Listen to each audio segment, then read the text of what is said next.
ये जो आंदोलन पंजाब के किसान कर रहे हैं अपनी मर्जी से कर रहे हैं? नहीं भैया, इस नालायक विपक्ष ने उसको भड़काया इसलिए वो वहां बैठे। मतलब इतना नालायक विपक्ष आपने कहीं नहीं देखा होगा। अभी कुछ दिन पहले हमारी भारतीय टीम 36 रन पर ऑल आउट हो गई। इस नालायक विपक्ष ने उसको भड़काया, वरना जब ये नालायक विपक्ष भड़काने वाला नहीं होता था तो युवराज सिंह एक ओवर में 36 रन बना देता था। मगर ये जो भ्रम फैला हुआ है, मैं हमारे देश के प्रधानमंत्री श्री नरेंद्र मोदी जी से विनम्र निवेदन करूंगा कि एक बार वीडियो कॉन्फ्रेंसिंग करके हॉकी टीम को समझाएं। हॉकी टीम को क्यों? अरे भैया, वो नरेंद्र मोदी जी हैं। अब देखिए, आंदोलन पंजाब के किसान कर रहे हैं और मोदी जी वीडियो कॉन्फ्रेंसिंग मध्य प्रदेश के किसानों के साथ कर रहे हैं।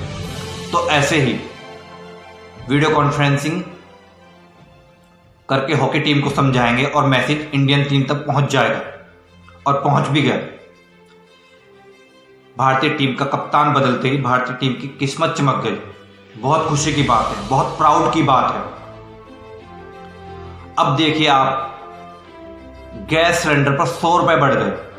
कैसे बढ़ गए? इन विपक्षियों ने भड़का भड़का कर 100 रुपए बढ़ाए हैं। अब स्मृति ईरानी जी गैस सिलेंडर लेकर विरोध प्रदर्शन करने जा ही रही थी, लेकिन फिर इन विपक्षियों ने भड़का दिया और वो चुप बैठ गई। एक टाइम याद है आपको, जब गैस सिलेंडर पर 10-20 रुपए भी बढ़ जाते थे तो स्मृति ईरानी जी कंधे पर गैस सिलेंडर लेकर धरना प्रदर्शन करने पहुंच जाती थी, लेकिन तब विपक्ष भड़काने वाला नहीं था। अच्छा बच्चों, ये बताओ कि आपको 75-80 रुपए का पेट्रोल चाहिए कि 35 रुपए का? तो आपको जो 35 रुपए का पेट्रोल दिलाएगा उसको वोट दोगे या 75-80 दिलाने वाले को? अच्छा, आपको आज गैस सिलेंडर सब्सिडी के बावजूद 425 का और सब्सिडी के बिना जो है 1200 रुपए का मिलता है। यदि आपको गैस का सिलेंडर 300 या 400 रुपए का मिले, उसको वोट करोगे या 1200 रुपए का देने वालों को? स्वामी जी, ये जो आप सपने दिखा रहे हैं, अरे अभी जो टैक्स लग रहा है 50%, वो 1% पे आएगा। तो प्रैक्टिकल बात कर रहा हूं। अरे इतना अर्थशास्त्र तो हम नहीं पढ़ रखा। रजत एक बार, आपको पता है लाला रामदेव और सॉरी बाबा रामदेव जी ने कहा था, जब तक हमारे देश का काला धन देश में वापस नहीं आ जाता तब तक वो चुप नहीं बैठेंगे। कहा था कि नहीं कहा था? और आपकी अदालत में बैठकर यह भी कहा था कि जब ये सरकार बदल जाएगी तो पेट्रोल 30 रुपए लीटर हो जाएगा। और यह भी कहा था कि मैं बहुत बड़ा अर्थशास्त्री हूं। यह ज्ञान हमें ना दीजिए, रजत शर्मा जी के चैनल पर बैठकर कहा था। लेकिन अब उनको भी विपक्ष ने भड़का दिया और वो बेचारे चुप बैठ गए।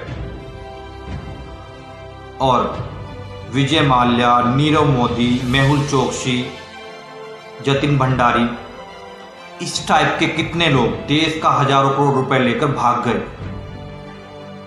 कैसे भाग गए? विपक्ष ने भड़काया, तब भाग गए। कितना नालायक विपक्ष है, पूरे देश को भड़काने में लगा हुआ है। वरना हमारे मोदी जी को देखो, उन्होंने कहा था कि उनका कान पकड़कर लाएंगे, लेकिन मोदी जी उन्हें ले भी आते, लेकिन विपक्ष ने विदेश में जाकर उनको भी भड़का दिया। अब वो आ ही नहीं रहे हैं। और देश की अर्थव्यवस्था इतनी क्यों बिगड़ी हुई है? विपक्ष ने भड़काया। जीडीपी -24 में चली गई, विपक्ष ने भड़का दिया। और हमारे देश के नौजवानों को 2 करोड़ रोजगार मिलने ही वाला था, लेकिन उसे भी जाकर विपक्ष ने भड़का दिया। विपक्ष ने कहा कि अगर तुम नौकरी करने लगोगे तो तुम्हारी बेरोजगारी खत्म हो जाएगी। कितना नालायक विपक्ष है, देश की हर चीज को भड़काने में लगा हुआ। Shame on you. PM care fund में कितने पैसे आए, कितना कहां खर्च हुआ, यह सब मालूम होने वाला था, लेकिन विपक्ष ने भड़का दिया। वरना हमारे मोदी जी तो इतने ईमानदार नेता हैं, वो देश उनके लिए पहले है और देश को पाई पाई का हिसाब देते और बताते। अब देखिए, पीएमसी बैंक बंद हो गया, बेचारे कितने लोग मर गए, कितने लोग सालों से पैसे नहीं निकल पा रहे। विपक्ष ने भड़काया है। अरे विपक्षियों, कहां कहां तक भड़काओगे? विपक्षियों को बीजेपी के लोगों से सीखना चाहिए। ये अपने ही देश के लोगों को पाकिस्तानी बोल देते हैं, खालिस्तानी बोल देते हैं, देशद्रोही बोल देते हैं, लेकिन भड़काते नहीं हैं। यहां तक कि ये भी बोल देते हैं देश के गद्दारों को गोली मारो, लेकिन भड़काते नहीं हैं। आज हमारे देश की जो भी ये हालत है, ये विपक्ष की वजह से। अगर इतना नालायक विपक्ष ना होता तो आज देश की ये हालत ना होती।